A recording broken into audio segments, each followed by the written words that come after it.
गलती कहाँ की मैंने। आज सुबह से ही सुरुचि काफी उदास थी। सुबह सुबह ही उसके पति कैलाश ने उसे काफी कुछ सुनाया था। कैलाश, सुरुचि देखो, मोहन भैया की पत्नी को सब रिश्ते लेके चलती है, पूरे परिवार में सबसे घुलती मिलती है। तभी तो अपने चचेरे फुफेरे भी उन्हें आदर सम्मान से बुलाते हैं। अभी चचेरी ननंद की शादी में गई है और एक तुम हो कि बात अधूरी छोड़ वो मुंह बनाया। सुरुचि, मैं क्या, आपने बात अधूरी क्यों छोड़ दी? पूरा कीजिए। मैं बहुत खराब हूँ, देखो। बेवजह ही बहस में मैं नहीं पढ़ना चाहता।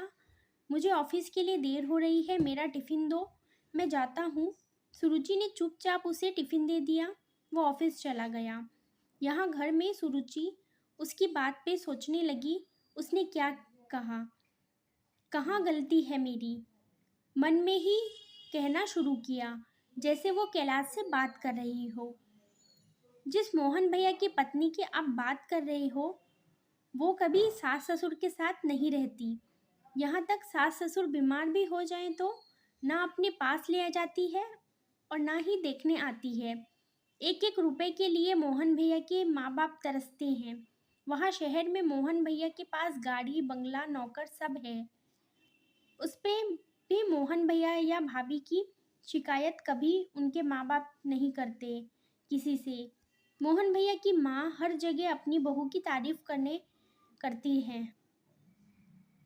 आपके घर में तो सब उल्टा है। आपके माता पिता के सिर्फ खर्चे नहीं, नाजायज शौक भी हम पूरे करते हैं अपने खर्चे में से काट के।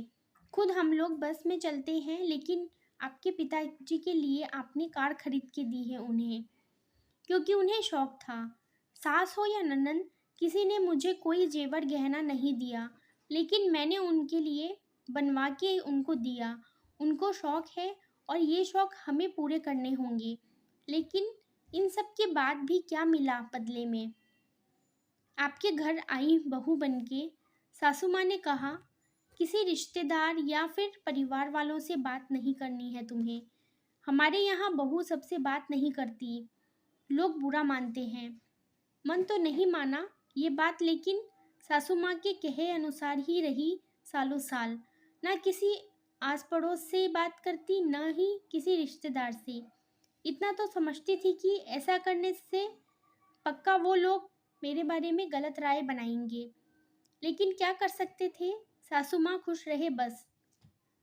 एक बार सासू माँ के लिए एक बढ़िया सी स्वेटर लाई थी मार्केट से। वो सासू माँ को पहना के देख रही थी कि सही है या नहीं। तभी पड़ोस की चाची आई किसी काम से। उन्होंने नया स्वेटर देखा तो पूछा माँ से। मैं सामने में थी तो माँ को बोलना पड़ा। माँ ने बताया बहू लाई है, तो उन्होंने कहा अब लगता है बहू की बुद्धि ठीक हो गई है। ये सुन मुझे बहुत बुरा लगा कि चाची ऐसा क्यों बोल रही है कि अब बुद्धि ठीक हो गई है, मतलब पहले खराब थी। कैसे उन्होंने माना कि मेरी बुद्धि पहले खराब थी? मैंने तो बात तक नहीं की कभी, हमेशा सासू माँ के अनुसार चली। सासू माँ ने समझ लिया कि मेरे दिमाग में कुछ बात चल रही है। उन्होंने मुझे इशारे से जाने को बोला। मैं हट गई वहाँ से। फिर मैंने अपने चचेरे रिश्तेदारों से बात करना शुरू किया। तो शुरू शुरू में वो लोग बात नहीं करते, अजीब सा बर्ताव करते मेरे साथ, अछूत सा।